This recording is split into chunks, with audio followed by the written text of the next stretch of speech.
الله يا الله الله سبحان الله الله يا الله الله حمدا لله. اعوذ باللہ من الشیطان الرجیم. بسم اللہ الرحمن الرحیم. الحمد للہ رب العالمین والصلاة والسلام علی اشرف الانبیاء والمرسلین وآلہ الطیبین الطاہرین المعصومین. معزز سامعین، محترم ناظرین، آپ سامعین کرام کی خدمت میں نبوت کے اس عقیدے کے بارے میں جو اصول دین میں سے ہے اور بنیادی عقائد میں سے ہے تمام مسلمان فرقوں کے، اور نبوت کی بحث میں اب ہم مختلف پہلوؤں سے بحث کرتے ہوئے جس چیپٹر پر پہنچے ہیں وہ چیپٹر ہے ہمارے پیارے رسول، اللہ کے آخری نبی، اللہ کے اس حبیب ختمی مرتبت صلی اللہ علیہ وآلہ وسلم کی نبوت میں، جن پر نبوت ختم ہوئی اور نبوت کا سلسلہ اختتام کو پہنچا، اور آپ کا دین اب قیامت تک کے لیے انسانوں کے لیے یہی دین ہے، دین مبین اسلام، جس کو آپ نے اللہ کی طرف سے لوگوں کے سامنے پیش کیا، لوگوں کو دعوت دی کہ اللہ کی اطاعت کریں اور اللہ کے اس سعادت کے پیغام کو، اس آئین کو، قوانین کے اس مجموعے کو، اور جامع، سب سے جامع، کامل، مکمل ایک پرفیکٹ ریلیجن دین مبین اسلام جو ہے، جو اللہ کا پسندیدہ دین ہے کیونکہ پرفیکٹ ریلیجن ہے، اور رہتی دنیا تک تمام انسانوں کے لیے اللہ نے اس کو پسند کیا، اللہ نے اس کو انسانوں کے لیے پیش کیا ہے. یہ قوانین و ضوابط جو دین اسلام کے ہیں، یہ آئین جو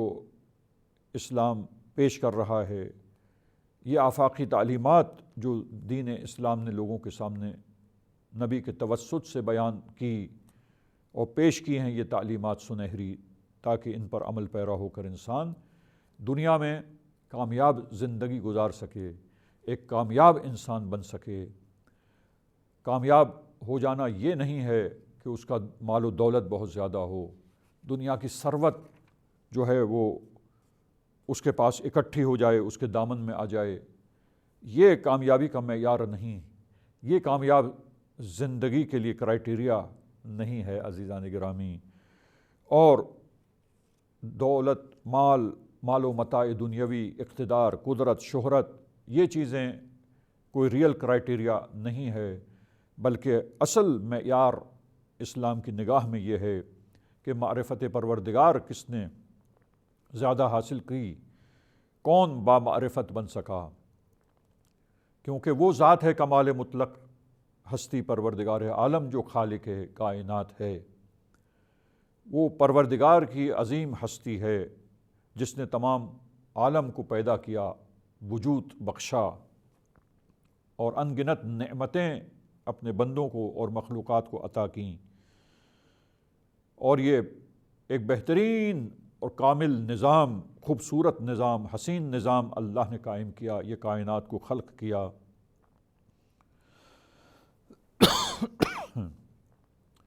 تو یہاں اب انسانوں کی، تاکہ وہ باکمال ہو جائیں، بامعرفت ہو جائیں، ہدایت یافتہ ہو جائیں، اللہ نے ہدایت کا یہ انتظام فرمایا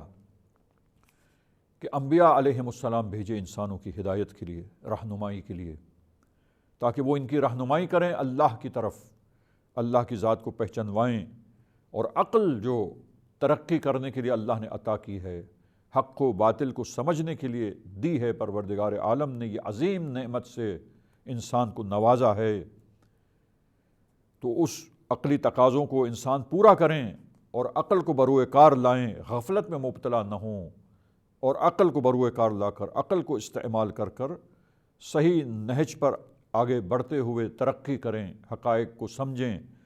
حقیقتیں ان کے لیے آشکار ہوں گی، لہٰذا ان کی مدد کی، ان کو راہ راست کی طرف ہدایت کی انبیاء علیہم السلام نے۔ تو یہ انبیاء علیہم السلام کا سلسلہ، یہ سب کچھ انتظام ہدایت کے لیے تھا۔ تو انبیاء نے اپنی نبوت کو ثابت کرنے کے لیے اور اپنے دعوے نبوت میں وہ سچے ہیں، اس پر یقین آ سکے انسانوں کو، اس کے لیے کیا کیا جائے؟ اس کے لیے معجزات پیش کیے اللہ تعالیٰ کی طرف سے۔ اللہ نے ان کو معجزے عطا کیے اور انہوں نے معجزے پیش کیے۔ اور یہ بالکل یہ سنت انبیاء کے بارے میں یہ خود سنت الہی ہے جیسے بیان ہوا۔ اور وہ شبہ کہ یہ قانون اور قدرتی قوانین کے مطابق نہیں ہے، پھر یہ اس سے ہٹ کر ہے معجزے نہیں، معجزے اس سے ہٹ کر نہیں ہے، قدرتی قوانین کے دائرے میں ہے، لیکن یہ وہ قوانین ہیں جو انسانوں سے مخفی ہیں، انسانوں کے اوپر پوشیدہ ہیں، انسانوں کے لیے آشکار نہیں ہیں۔ لہٰذا اسی سے تو پھر پتہ یہ چلتا ہے کہ اس انسان کا جو دعوی نبوت کر رہا اللہ کے ساتھ رابطہ ہے، اور اللہ نے ان کو علم دیا اور یہ معجزہ عطا کیا، تو اس علم سے اور اس معجزے سے، اس طاقت سے وہ دکھا کر اس بات کو ثابت کرتے ہیں کہ یہ اللہ نے ان کو عطا کیا ہے اور وہ اللہ کی طرف سے بھیجے گئے ہیں۔ لہٰذا ہمارے اب دیکھیے نبی کو پہچاننے کے لیے، اسی طرح ہر دور میں اپنے اپنے زمانے کے انبیاء علیہم السلام کو پہچاننے کے لیے کیا راستے ہیں، کیا راہیں ہیں، یہ سوال، اور اس سوال پر، اس ٹاپک پر اور اس ڈائمنشن سے ہمارا ڈسکشن جو تھا اس کا سلسلہ جاری تھا اور بحث و گفتگو چل رہی تھی، اور ہم نے ان راہوں میں سے، ان راستوں میں سے، ان طریقوں میں سے ایک طریقہ کیا ہے کہ اللہ کے انبیاء علیہم السلام نے معجزات کو پیش کیا تاکہ وہ اپنی نبوت کے دعوے کی صداقت کو ثابت کر سکیں اور لوگ ان پر اطمینان کر سکیں، ان پر یقین حاصل ہو لوگوں کو۔ ایک راستہ تو اب ہمارے نبی کے بارے میں خصوصیت کے ساتھ یہ چیپٹر کو مکمل کرتے ہوئے جو گفتگو چل رہی ہے، کمپلیٹ کرنے کے لیے اس چیپٹر کو، تو اس میں عزیزان گرامی، سامعین کرام، اللہ کے حبیب نے قرآن جیسا معجزہ، ابدی معجزہ پیش کیا، اس کے علاوہ دیگر معجزات اللہ کے حبیب نے پیش کیے، اور ان معجزات میں سے ظاہر ہے کہ یہاں پر ہمیں بہت اختصار کے ساتھ، یعنی مختصر طریقے سے گفتگو کو سمیٹنا ہے اور مطالب کو پیش کرنا ہے۔ تو نبی کے معجزات پر کوئی ہماری یہاں پر ڈیٹیل ڈسکشن نہیں ہے کہ معجزات جتنے تاریخ میں آئے ہیں ان کو ہم بیان کرنا شروع کریں، لیکن کتاب مجید کے علاوہ، قرآن مجید کے علاوہ، اس ابدی معجزے کے علاوہ بہت سارے معجزات اور بھی نبی نے دکھلائے ہیں۔ تو یہ معجزہ جو نبی نے بتایا، نبی نے دکھایا، مختلف مقامات پر، مختلف لوگوں کے درمیان، مختلف انسان اس کا مشاہدہ کرتے رہے، انہوں نے دیکھا، واضح طور پر، آشکارا طور پر سمجھا، تصدیق کی، اس کو دوسروں کے لیے نقل کیا، تاریخ میں محفوظ ہوا، بہت ساری روایتوں میں اس کا بیان آیا۔ عزیزان گرامی، تو ان معجزات میں سے چند ایک ہم نے آپ کی خدمت میں پیش کیے، اور یہیں سے سلسلے گفتگو کو مکمل کرنے کے لیے کہ بہت سارے معجزات اور بھی پیش کیے، جو کئی سو معجزات ہیں، قریب 1000 کے قریب جو بیان ہوئے ہیں اللہ کے رسول صلی اللہ علیہ وآلہ وسلم کے معجزات۔ تو ان میں سے ایک معجزہ جو نبی کریم کا ہے، اور آپ نے صلی اللہ علیہ وآلہ وسلم نے جو آپ کا یہ معجزہ دکھایا، وہ کیا؟ وہ یہ کہ بہت سارے آئندہ واقع ہونے والے جو امور ہیں ان کے بارے میں اللہ نے جو وحی نازل کی اور اللہ نے جو خبر آپ کو دی، اس خبر کے مطابق، اس علم کے مطابق جو اللہ نے آپ کو عطا کیا، اللہ کے حبیب نے بے حکم خدا اور بے اذن اللہ، اللہ نے چاہا کہ آپ ایسا کریں تو تابع مشیت پروردگار ہوتے ہیں اللہ کے حبیب، اور تابع مرضی پروردگار ہیں اللہ کے رسول، اور اللہ کے حکم سے بے اذن اللہ نے جو اخبار دیں، خبریں دیں، جو باتیں بتائیں آئندہ کیا ہوگا، اور نبی کو حکم دیا کہ یہ باتیں آپ لوگوں کے سامنے بیان کیجئے، ان باتوں کو لوگوں کے سامنے پیش کر دیجئے، یہ پیشن گوئی بیان فرمائیے اپنی زبان مبارک سے لوگوں کے سامنے، اور پھر بہت ساری پیشن گوئیاں آئندہ کے بارے میں مختلف مواقع پر، مختلف مقامات پر آپ نے مختلف چیزوں کے بارے میں پیشن گوئی کی، اور کچھ آپ کی حیات طیبہ ہی میں لوگوں نے دیکھا کہ جو پیشن گوئی آپ نے فرمائی وہ کچھ ہی مدت بعد وہ پیشن گوئی جو ہے وہ پوری ہو گئی، اور جو خبر آپ نے دی تھی وہ خبر سچی ثابت ہو گئی، اور لوگوں نے حیرت کی اور تعجب کیا، اور لوگوں کو یہ یقین آ گیا اس تعجب اور حیرت کے بعد کہ کئی مقامات پر جو آپ اس طرح پیشن گوئی کرتے ہیں، جو آپ خبر دیتے ہیں اور اللہ کی طرف سے دیتے ہیں، وہ سب سچ ثابت ہو جاتی ہے۔ تو خود یہ ایک بہت وسیع باب ہے، اور بہت ساری پیشن گوئی بہت سارے مقامات پر بہت سارے لوگوں کے درمیان آئندہ کے بارے میں اللہ کے حبیب نے پیش کی، بیان کی، اور لوگوں نے مشاہدہ کیا، دیکھا کہ آپ نے یا وقت کی تعین کے ساتھ، وقت کے تعین کے ساتھ جب فرما دیا کہ اس وقت یہ چیز رونما ہو گئی، یا وقت کے تعین کے بغیر آپ نے فرمایا کہ یہ چیز ہو جائے گی اور اس طریقے سے حالات پیش آئیں گے جیسا آپ نے خبر دی تھی اللہ کی طرف سے۔ اللہ کے حبیب ہیں، لہٰذا علم لدنی ہے، اور اللہ سے آپ کو خبر ملی ہے، اللہ سے علم ملا ہے، اس علم کے ذریعے اور بے حکم خدا جو کچھ آپ نے بیان فرمایا وہ سب جب لوگوں نے دیکھا سچ ثابت ہوتا ہے، تو یہ خود ایک معجزے کا باب ہے، آپ کا یہ معجزہ پیشن گوئی کرنا آئندہ کے بارے میں، آئندہ جو حقیقتیں ہوں گی، جو حالات پیش آئیں گے ان کے بارے میں پیشن گوئی، ان کے بارے میں خبر دینا۔ اور بہت سے واقعات آپ کی حیات طیبہ میں وہ پورے نہیں ہوئے جس کی پیشن گوئی آپ نے کی تھی، اور وہ آپ کے اس دنیا سے رخصت ہونے کے بعد وہ پیشن گوئیاں پوری ہوئیں۔ ان پیشن گوئیوں میں سے مثلاً اب یہ مثال کے طور پہ ہم پیش کرتے ہیں اپنے معزز سامعین کی خدمت میں کہ دیکھیے عمار یاسر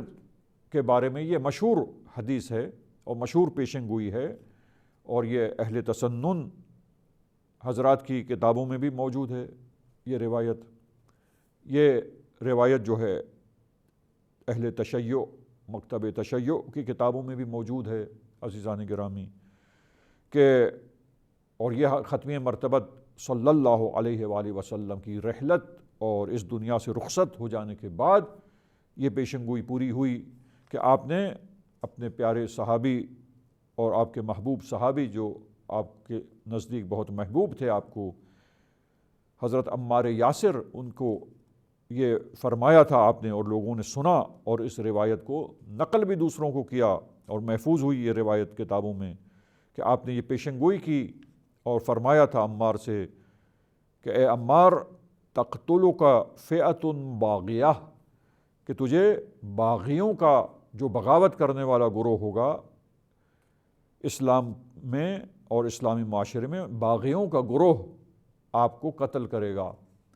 تو یہ پیشن گوئی دیکھیے، یہ جنگ صفین میں جب حضرت علی علیہ السلام کی خلافت ظاہری کا زمانہ ہے، تو اس جنگ میں جو ہے وہ حضرت عمار یاسر جو ہے وہ شہید ہوتے ہیں، اور یہ جنگ صفین میں جب امیر شام جناب معاویہ جو بغاوت کرتے ہیں خلیفۃ المسلمین حضرت علی کے زمانے میں، تو یہ باغیوں کا گروہ جو بغاوت کرتا ہے اور اس حکومت کے خلاف جو خلافت راشدہ ہے اہل تسنن کے نزدیک مسلم، اور یہ تمام مسلمانوں کے نزدیک، اور اس میں کوئی اختلاف نہیں ہے کہ حضرت علی علیہ السلام جو ہے وہ ان کے اعتبار سے خلافت راشدہ میں چوتھے مسلم خلیفہ ہیں، اور تمام مسلمانوں پر اس زمانے میں اس خلیفہ وقت کی اور اہل تشیع کے نزدیک ان کے عقیدے کے مطابق ویسے بھی علی ابن ابی طالب علیہ السلام یہ امام ہیں اپنے زمانے کے رسول اللہ کے بعد، اور بحیثیت امام جب وہ امام ہیں اور رہبر ہیں پوری امت کے، تو پھر امت پر امام اور رہبر ہونے کے حوالے سے پوری امت پر ان کی اطاعت، تمام مسلمانوں پر ان کی فرما برداری کرنا، ان کی بات سننا یہ ضروری اور واجب ہے۔ لہٰذا دیکھیے یہ خبر جو دی تھی اللہ کے حبیب نے، آپ دیکھیے کہ جنگ صفین میں اس طریقے سے یہ خبر سچ ثابت ہوتی ہے، اور بغاوت کرنے والا گروہ جو ہے اور باغیوں کا یہ گروہ جو خلیفۃ المسلمین اور امام المسلمین کے خلاف بغاوت کرتا ہے، وہ گروہ جو ہے حضرت عمار یاسر کو قتل کرتا ہے، اور حضرت عمار اس طریقے سے شہید ہوتے ہیں، اور یہ پیشن گوئی رسول اللہ کی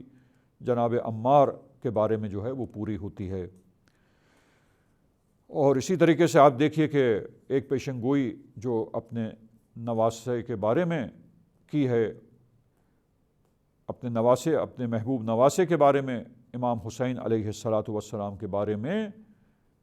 اللہ کے حبیب نے پیشن گوئی کی، اور اس پیشن گوئی میں پہلے سے بتایا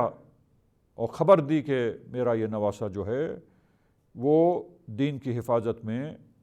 شہید کیا جائے گا۔ اور یہ پیشن گوئی اور یہ خبر جو آپ نے دی یہ مختلف روایتوں میں جو ہے وہ محفوظ ہے، اور یہ روایتیں جو ہے وہ بتلاتی ہیں ہمیں کہ یہ خبر جو آپ نے اپنے پیارے نواسے کے بارے میں دی تھی، آپ کی رحلت کے بعد ایک زمانہ کافی گزر جانے کے بعد سن 61 ہجری میں آپ کی یہ پیشن گوئی کے آپ کا یہ نواسہ، آپ کا یہ فرزند جو ہے وہ آپ کا سبط اصغر، آپ کا جگر گوشہ، جس نے آپ کے دین کو بچایا ہے، وہ اللہ کی راہ میں قربانی دیتے ہوئے کربلا کے میدان میں شہید ہو جائے گا۔ تو یہ پیشن گوئی اور اسی طرح دوسری پیشن گوئیاں عزیزان گرامی، یہ صرف مثال کے باب سے، من باب المثال، اور فقط چند نمونے اور مثالیں پیش کرنے کے لیے کہ یہ خود معجزات کا ایک باب ہے اللہ کے حبیب کے معجزات کا، کہ بہت سے واقعات کے بارے میں جو آپ نے پیشن گوئی کی آپ کی حیات طیبہ اور آپ کی زندگی ہی میں وہ پورے ہو گئے، اور بہت سے وہ حالات اور واقعات جن کے بارے میں آپ نے پیشن گوئی کی تھی وہ آپ کی رحلت کے بعد لوگوں نے دیکھا اور مشاہدہ کیا کہ آپ کی وہ پیشن گوئیاں سچ ثابت ہوئیں، اور وہ باتیں اور حالات واقع ہو کر رہے جن کے بارے میں آپ نے خبر دی تھی۔ تو یہ خود معجزات کا ایک باب ہے جس کو مشاہدہ کیا جا سکتا ہے، جس کے ذریعے لوگوں کو یہ اطمینان حاصل ہوتا تھا اور یہ یقین حاصل ہوتا تھا آپ کی نبوت پر کہ آپ اللہ کے سچے نبی ہیں اور اپنے دعوے نبوت میں سچے ہیں، اور آپ نے جو کچھ پیغام ہے وہ اللہ کی طرف سے انسانوں کے سامنے پیش کیا ہے۔ وصلی اللہ علی محمد وأہل بیتہ الطاہرین۔ اغفر لنا ذنوبنا وارفع